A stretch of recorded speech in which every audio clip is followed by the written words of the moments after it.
মোদিজি, একটা বড় অভিযোগ রয়েছে যে লেভেল প্লেইং ফিল্ড নেই। কেউ বেলে আছে, কেউ জেলে আছে, তো লড়বে কি করে? যারা সব লেভেল প্লেইং ফিল্ডের কথা বলে, এখন দেখুন, নাচতে না জানলে তো উঠোন বেঁকাই, এমন বলে না সবাই? হ্যাঁ? হ্যাঁ, হ্যাঁ। উঠোনটাই বেঁকা। নাচতে नाच না न জানলে जाने উঠোন आंगन বেঁকা। टेढ़ा। হ্যাঁ, এমনই বলা হয়। এখন পরাজয় নিশ্চিত। এখন প্রশ্ন এটাই যে এ একটা হলো যে মরাল ভিক্টরি ঘোষণা করো। দ্বিতীয়ত হলো ইভিএমকে গালিগালাজ করো। এখন আপনারা দেখে থাকবেন যে তৃতীয় পর্বের পর ইভিএম ময়দানে এসে গেছে। ইভিএমের জন্য কান্নাকাটি, আগে কেন আসেনি, পরে কেন আসেনি, ডিউরিং ইলেকশন প্রতি সপ্তাহে সুপ্রিম কোর্টে বিবাদ করা হয়। মানে খুব ভেবে চিন্তে রণনীতির মাধ্যমে ভারতে গণতন্ত্র পৃথিবীতে প্রতিষ্ঠিত হয়েছে। ভারতের গণতন্ত্র খুব জীবন্ত। ভারতের ভোটদাতারা কিন্তু খুবই সজাগ। ভারতের নির্বাচন প্রক্রিয়া খুব ট্রান্সপারেন্ট। এইসবের ওপরেই ওরা প্রশ্ন তুলতে চায় যাতে পৃথিবীতে, আর এটা কোনো ছোটখাটো ব্যাপার নয়, এটা গুরুত্বের সঙ্গে ভাবুন, আর যারাই ভারতকে ভালোবাসে তাদের সবাইকে এই সংকট বুঝতে হবে যে এই ব্যাপারটা শুধু ইভিএম বলে নির্বাচনে পরাজয়ের ব্যাখ্যা করাই নয়, ভারতের গণতান্ত্রিক প্রক্রিয়াকেই পৃথিবীতে প্রশ্নের মুখে দাঁড় করানো যায়। এটাই হলো ওদের উদ্দেশ্য। ভারতের অসম্মান, ভারতের পৃথিবী জুড়ে অসম্মান হোক, এইটাই হোক, আর মোদি যেন সরে যাক। আজ পৃথিবীতে যত ইলেক্টেড গভর্নমেন্ট আছে, মানে ট্রু সেন্সে ডেমোক্রেটিক বডি আছে, এই ভোটের পর ভারতের প্রধানমন্ত্রী পৃথিবীর সিনিয়র ক্যাটাগরিতে এসে যাবে।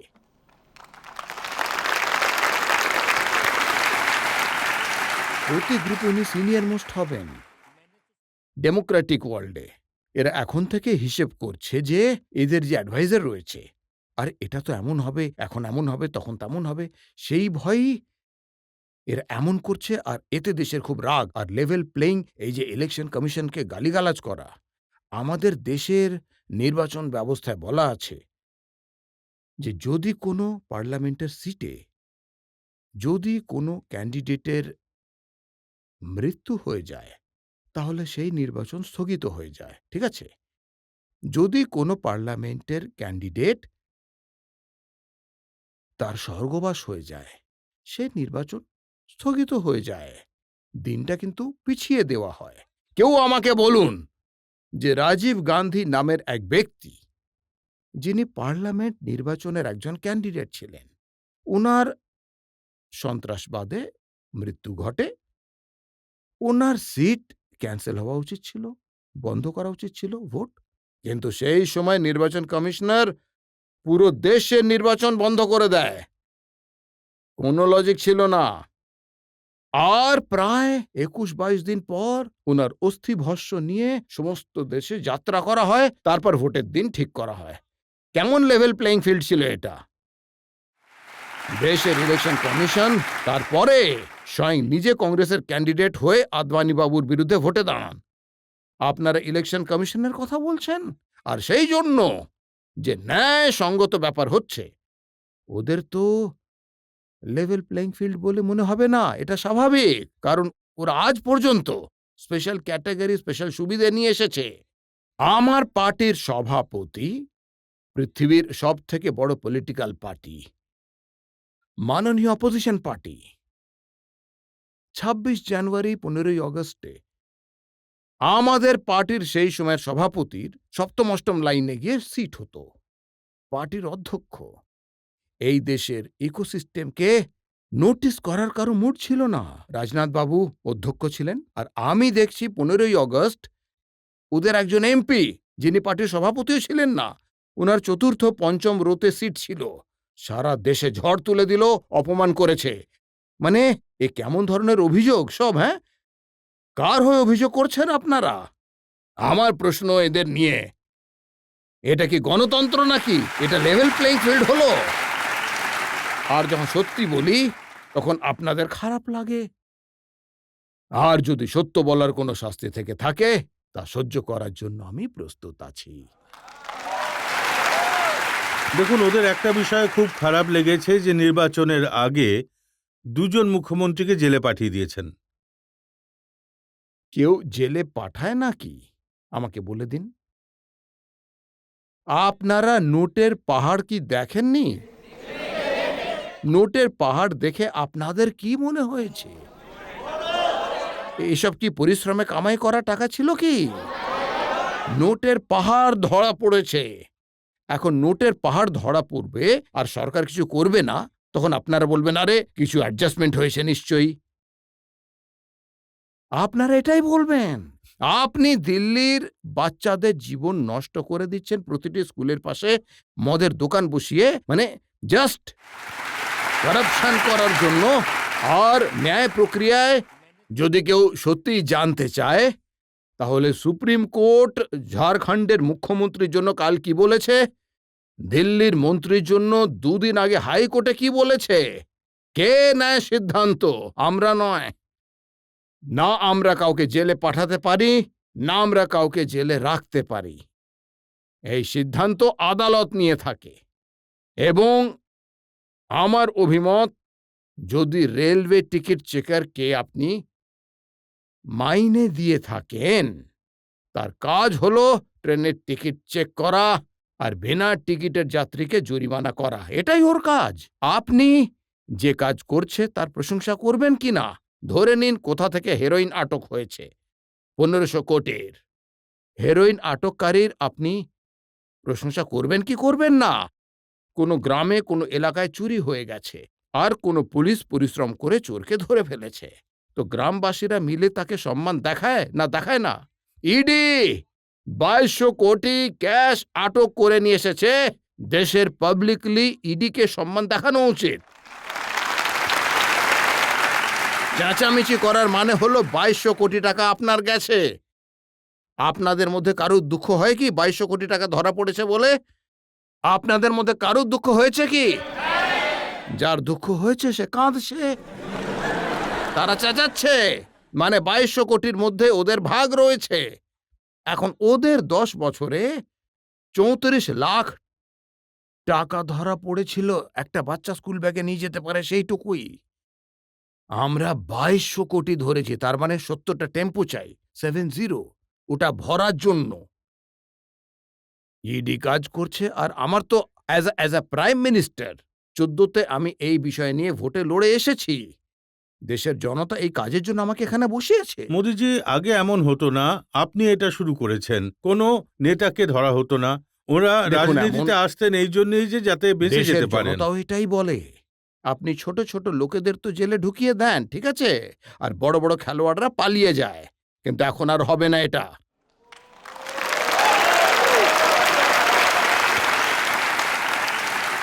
আমাকে নিয়ে কোনো খবরের কাগজে কিছু ভালো লিখবে তার জন্য আমি সরকার চালাই না। কোনো টিভিতে আমাকে নিয়ে ভালো হেডলাইন হবে সেই জন্য আমি সরকার চালাই না।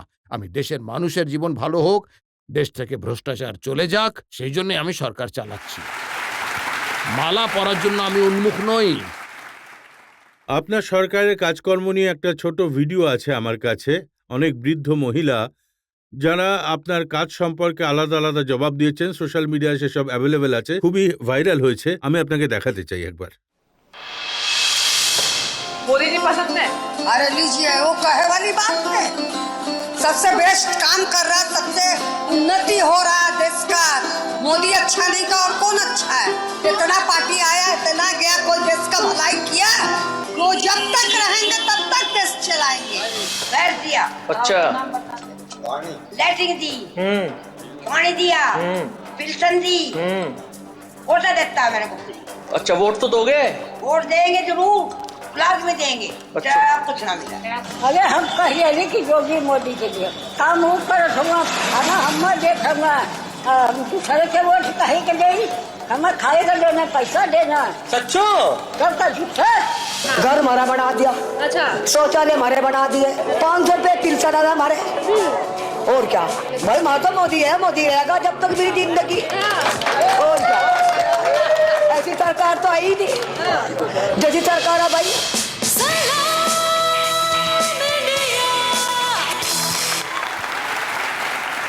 প্রথমে তো আমি এই মায়েদের প্রতি কৃতজ্ঞ যে তারা এমন মুক্ত মনে আমাকে আশীর্বাদ করছে।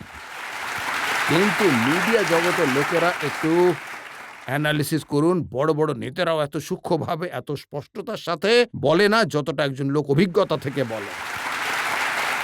মানে এরা সত্য বলছেন। এইসব শব্দ শুধু সুন্দর নয়, এটা ভেতর থেকে স্বতঃস্ফূর্ত আসা এক আশীর্বাদের ভাষা। আর এইটাই আমার শক্তি। আর আমার সরকারের যদি কোনো বিশেষত্ব থাকে তো এটাই লাস্ট মাইল ডেলিভারি, একেবারে শেষ ব্যক্তি পর্যন্ত পরিকল্পনাটা পৌঁছানো চাই। আর আমি খুব খুশি যখন এগুলো শুনি, আমি খুশি হই যে কাজটা আমি করতে পেরেছি। আর আমি সেই জন্য, আর আমি দুটোই, যে কারণেই মায়েরা আশীর্বাদ দেন সেটাও আমি ততটাই মনোযোগ দিয়ে করি, আর চন্দ্রায়ন যায় তো সেটাও আমি ততটাই মনোযোগ দিয়ে করি। আমি সব সর্বাঙ্গীন বিকাশের পক্ষে, আর আমি চেষ্টা করি, এবং এই মায়েদের আশীর্বাদ আমার সঙ্গে আছে, এটাই আমার বড় সৌভাগ্য। মোদিজি, আপনি সবসময় বলেন যে এই যে পয়সা লোকেদের কাছে ডিরেক্ট পৌঁছয় সেটা ডিজিটাল তাই পৌঁছয়। এস জয়শঙ্কর আপকে আদালতে একটা ইন্টারেস্টিং ঘটনা বলেছিলেন যে যখন ভ্যাকসিনেশনের সার্টিফিকেট দেখানো ছিল, উনি আমেরিকায় নিজের ছেলের সঙ্গে দেখা করতে গেছিলেন। রেস্টুরেন্টে দেখতে চাইলে উনি নিজের মোবাইল থেকে দেখিয়েছিলেন, আর ছেলে পকেট থেকে কুচকোন একটা কাগজ দেখিয়েছিল। তো ওনার মনে হয়েছিল যে এটা হলো ভারত আর এটা আমেরিকা। এইসব খবর শুনলে খুব আনন্দ হয়, কিন্তু পার্লামেন্টে, দেশের সুপ্রিম কোর্টে যার জোর চলে, এমন ব্যক্তি যিনি কখনো দেশের অর্থমন্ত্রী ছিলেন দীর্ঘকাল ধরে, তিনি পার্লামেন্টে দাঁড়িয়ে এটা বলছেন যে এই দেশে মোবাইল কে জানে, ইন্টারনেট কে জানে, এর ফিনটেকের সঙ্গে কিসের লেনদেন। আর এটা খুব পুরনো কথা বলছি না, কয়েক বছর আগের ঘটনা। আর অন্যদিকে আমার দেশ ডিজিটাল ইন্ডিয়া, আর অন্যদিকে G20 সামিটে আমি দেখেছি পৃথিবীর সব দেশ আমাকে প্রশ্ন করত যে এত বড় রেভলিউশন এলো কিভাবে। এবং যখন লোক আজও বিদেশ থেকে অতিথি আসে, ওদের এমবেসি ওদের কোনো ঠেলাওয়ালার কাছে নিয়ে যায়, এটা দেখায় যে দেখো এরা অনলাইনে পয়সা নেবে বলছে, অনলাইন নেবে, ল্যাঙ্গুয়েজ জানে না তাও। আর সেই জন্য আমাদের দেশে ডাইরেক্ট বেনিফিট ট্রান্সফার হয়। কোভিডের সময় পৃথিবীর প্রচুর দেশে, উন্নত দেশেও নিজের নাগরিকদের টাকা দেওয়ার পরিকল্পনা করে, কিন্তু দিতে পারেনি, কারণ কোনো মেকানিজমে ছিল না। আজ যখন আমি কিষাণ সম্মান নিধি দিই 2000 টাকা বছরে 3 বার, আমার 30 সেকেন্ড লাগে 11 কোটি অ্যাকাউন্টে টাকা জমা করতে। 30 সেকেন্ড। আমার কাছে টেকনোলজি, যেমন আমরা ভ্রষ্টাচারের বিরুদ্ধে যুদ্ধ করছি, এক তো এই যে এজেন্সি ওরা নিজেদের কাজ করে, কিন্তু আমিও টেকনোলজির মাধ্যমে ট্রান্সপারেন্সি আনার কাজ করে যাচ্ছি। ডাইরেক্ট বেনিফিট ট্রান্সফার আমরা প্রায় 35-38 কোটি লাখ কোটি ডাইরেক্ট বেনিফিট ট্রান্সফার করেছি 10 বছরে। রাজীব গান্ধী বলতেন 1 টাকা দিল্লি থেকে বেরোলে পড়তো 15 পয়সা পৌঁছয়।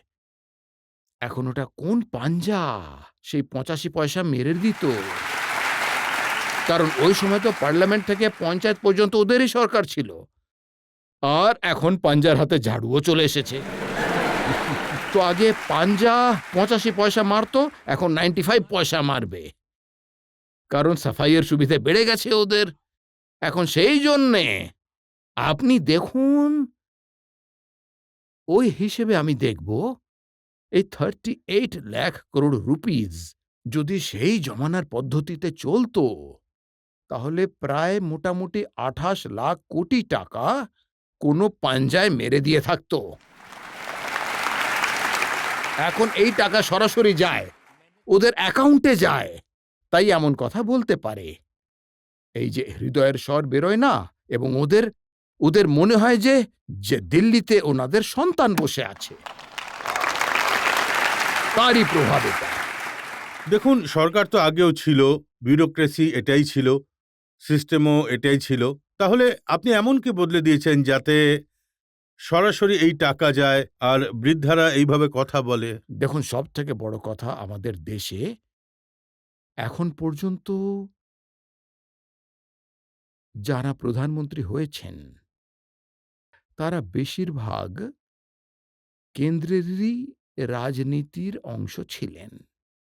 খুব কম প্রধানমন্ত্রী আছেন যিনি রাজ্যে কাজ করে এখানে এসেছিলেন, এবং যারা এসেও ছিলেন খুব কম সময়ের জন্য তারা সুযোগ পেয়েছিলেন। আমি দেশের প্রথম এমন প্রধানমন্ত্রী হয়েছি যে দীর্ঘ সময় পর্যন্ত, লংগেস্ট টেনিওর আমি রাজ্যে কাজ করেছি। একটা ভালো রাজ্যের দীর্ঘ সময় ধরে মুখ্যমন্ত্রী থেকে এসেছি, আর সেটাও এমন এক মুখ্যমন্ত্রী যে কাজ করতে, এমন মুখ্যমন্ত্রী মানে শুধু ফাইল দেখা মুখ্যমন্ত্রী নয়, পরিবর্তনের ভিশন নিয়ে কাজ করা।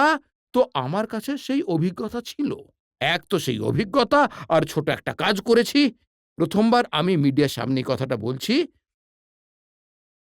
আমি যখন এটা বলতে একটু বেশি সময় হ্যাঁ, যাবে, হ্যাঁ, মানে আপনার অবশ্যই। দর্শকরা আবার ক্লান্ত হয়ে পড়বে না তো এতে? না, না, কেউ বিরক্ত হবে না। আচ্ছা, আপনারাই আপনারাই বলুন। বলুন না।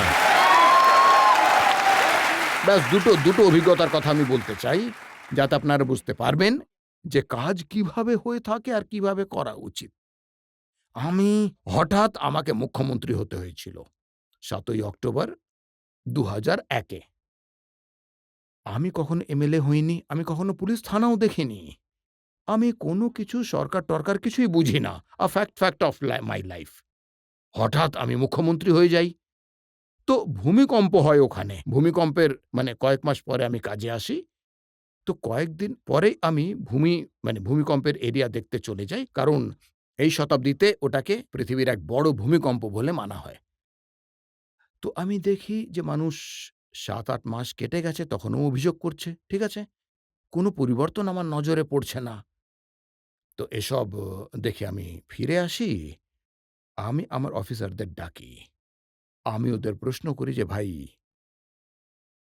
কি হচ্ছে, কিভাবে হচ্ছে সবকিছু, ভবিষ্যতে কি করবে? তোরা বলে যে স্যার মার্চ মাস নাগাদ এটা হবে, মার্চ মাস নাগাদ ওটা হবে, মার্চ মাসে এটা হবে। তো আমি বলি যে তোমার মাথায় এই যে ফিনান্সিয়াল ইয়ার ঢুকে গেছে, এভাবে কিন্তু চলবে না। এখান থেকেই আমার প্রথম লড়াই শুরু। আমি বলি আপনাদের মাথা থেকে ফাইন্যান্সিয়াল ইয়ার মুছে ফেলো, মার্চ মাস ভুলে যাও। 26শে জানুয়ারি 1 বছর হবে, সারা পৃথিবীর মিডিয়া ভুজে আসবে, আর ওরা ঘুরে দেখবে, তখন বোর্ড নিয়ে আপনারা দাঁড়িয়ে থাকবেন না যে মার্চ মাসে আমরা এটা করব। আমাকে বলুন আপনারা যে ডিসেম্বর এন্ড পর্যন্ত কি পারবেন। সারা প্রোগ্রাম প্রিপন করুন। তখন ওদের মনে হয়েছিল যে আরে এই লোকটা তো বোঝে। তো তখন আমি বলি, বোধহয় ওই 43 ব্লক ছিল বোধহয়, যা ভূমিকম্পে ক্ষতিগ্রস্ত হয়েছিল। তো আমি অফিসারদের বলি প্রত্যেক সচিব ব্লকে যাবে, ফ্রাইডে, স্যাটারডে, সানডে সেখানেই থাকবে ভূমিকম্পগ্রস্ত অঞ্চলে। সোমবার 5টার সময় মিটিং হবে, রিভিউ মিটিং। আর যে ব্লকে আপনি যাবেন, আপনি এটা ধরে নেবেন যে আপনি সেই ব্লকের চিফ মিনিস্টার। আপনি চিফ মিনিস্টার করে আসুন, আমি বললাম। ওনারা যান আর তারপর ফিরে আসেন, আমি মিটিং করি। বলে স্যার এটা তো হতেই পারে না। আমি বলি কেন? আমাদের নিয়ম এরকম। নিয়ম কে বানিয়েছে? বলে আমরা বানিয়েছি। কেন? না, এয়ার কন্ডিশন রুমে বসে বানিয়েছেন। যখন ওরা ঘুরে আসে তখন বুঝতে পারে যে সরকারের বানানো নিয়মই সাধারণ মানুষের বিপক্ষে। আমি বলি, আমি বলেছেন আপনি ব্লকের সিএম, আমাকে বলুন যে আমার সিএম কিভাবে কাজ করবে। ওরা তখন পুরো নিয়ম বদলায়, রেগুলেশন বদলায়। ওরা বোঝে যে প্র্যাকটিক্যাল হতে হবে, এবং সত্যি সত্যি ডিসেম্বর এন্ডের আগে এত ভালো কাজ করা হয় যে আমি জানুয়ারিতে দিল্লিতে এসে প্রেস কনফারেন্স করি। আমি দিল্লিতে পৃথিবীর সমস্ত এম্বাসিদের ডেকেছিলাম, কারণ সব দেশই কিছু কিছু সাহায্য করেছিল গুজরাটকে। আর আমি বলেছিলাম ভাই জানুয়ারিতে সারা পৃথিবীর মিডিয়া ওখানে পৌঁছবে, আর মিডিয়ায় আপনারা দেখে নেবেন প্রশংসা ছাড়া আর কিচ্ছু হবে না, প্রশংসা ছাড়া কিচ্ছু না। তো গভর্নেন্সকে কিভাবে, ওই বিউরোক্রেসি, ওই নিয়ম, ওই সব। তারপর আমি এখানে এসে কি করেছিলাম, দ্বিতীয় ঘটনা বলছি। আমি সব সচিবদের নিয়ে মিটিং করি, বড় বড় লোক ছিল, আমার মতো হাজার হাজার নেতাদের যারা দেখে নিয়েছে, কেউ কেউ তো এমন ছিল যারা ২-৪ জন প্রধানমন্ত্রীও দেখে নিয়েছে। তাদের জন্য তো এসব চুনোপুটি ব্যাপার। এটাই বাস্তব। তো আমি মিটিং করি। আমি বলি, ভাই একটা কাজ করতে হবে।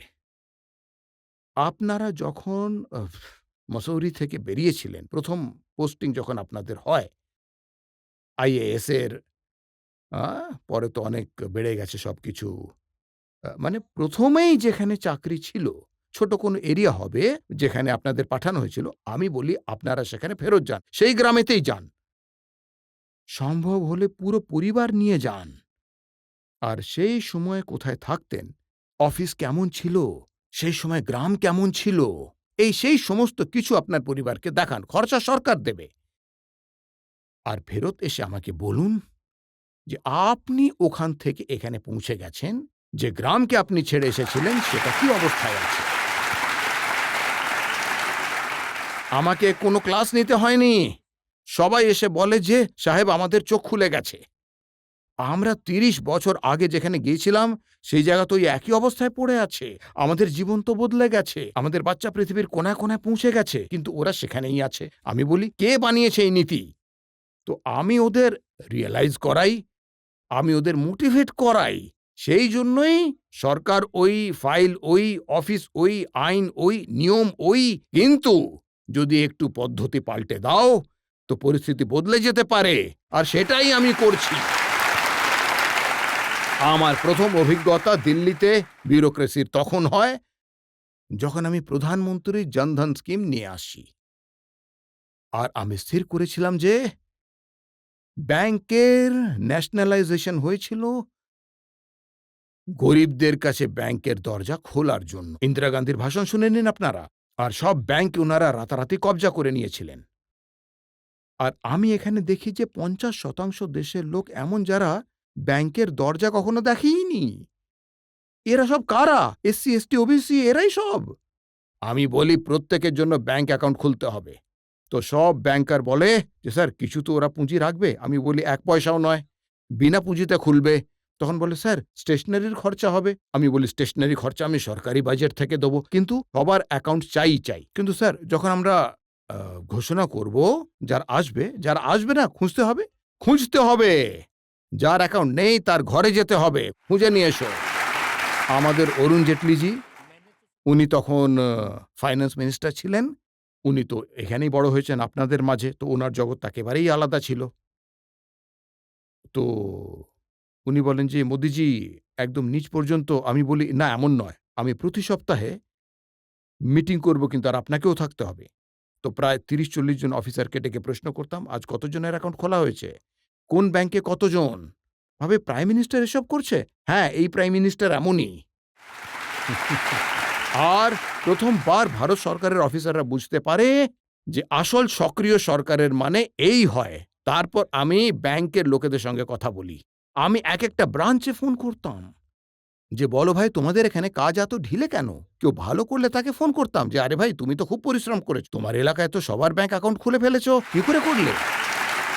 আমি প্রায় ৩ মাস এতে লেগেছিলাম। আর আজ আমার গর্ব হয় যে আমাদের দেশের প্রতিটি গরিবের ব্যাংক অ্যাকাউন্ট আছে।